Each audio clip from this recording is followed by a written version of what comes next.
This is Tonnie Last. This is my persuasive speech, and I'm taking this course at Craven Community College. Ball game. You are sitting in the stands watching your son play a Little League championship game. He's up the bat with men on base and behind on runs.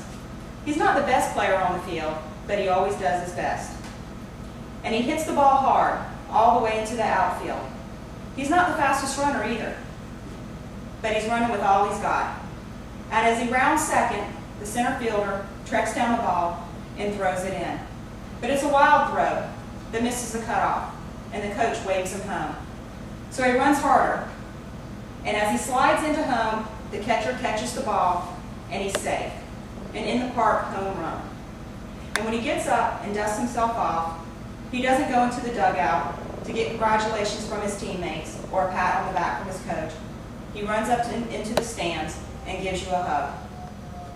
You're happy because he's happy, and you're very proud. According to Life in the USA, over 40 million American children play youth sports. Many parents take these experiences and programs for granted. Each program, whether it be football, baseball, softball, basketball, they all depend on volunteers, and they need money to keep the organization going. The next time you attend a youth program, look around at the people that are volunteering their time in order to keep that program going. Or better yet, attend a board meeting and see the issues that are dealt with. Running a youth program is like a business. There's a president, a vice president, a secretary, and a treasurer. The board makes decisions on everything from when to buy uniforms to policies and regulations. These board members put in countless hours on administrative duties and then go to the field to work in concessions, work on the field, and paint the bleachers, or anything else that's going on to help raise money for the organization, including soliciting local businesses. I've been on the board for football for the last couple of years. Practice starts in August. I've already spent a night at the laundromat washing uniforms. I spent a night at the concession cleaning, getting ready for a health inspection. I spent a night out of town at a scholastics meeting. Next week we have registration that we have to attend. And after that, we'll be volunteering at a local rodeo to run a stand to make some money for the organization. This is all before the first practice. And that work is going to double when the season begins. And let's don't forget about all the coaches and that volunteer their time. Many of these don't even have a child on the field. And they do that just to see the look on a kid's face when they learn to throw a changeup. It costs money to run a program. Programs often keep the cost of registration lower than what needs to be in order to allow every child the opportunity to play. Many smaller programs do not receive money from the city or the county in which they reside. These programs have to pay their own electricity. It's no fun to play baseball without lights. They have to maintain their own fields.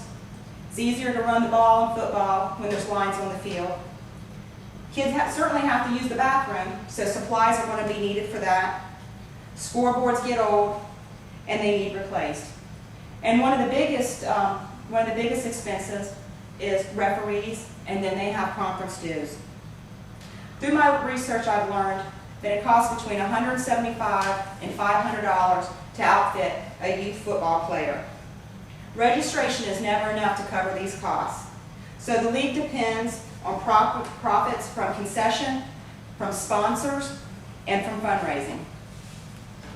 Youth sports allow children to play in an environment of learning. According to USA Today, more than 75% of children do not get at least 20 minutes a day of activity. There is more than 300% more obese children in America than there was 25 years ago. Participating in sports can teach children how to interact with their peers, gives them confidence and a sense of achievement, develop leadership skills, and teach responsibility. In order to keep these programs going, they need dedicated volunteers and money to cover their costs. So the next time you enjoy your son, your daughter, or your grandchild hit that ball, make that layup, or make that goal, ask yourself what you can do to help the league. Volunteer your time in concession, become a sponsor, and certainly donate to the fundraisers. Buy those tickets. Not only are you helping your loved ones, but you're also giving gifts to the generations of athletes to come.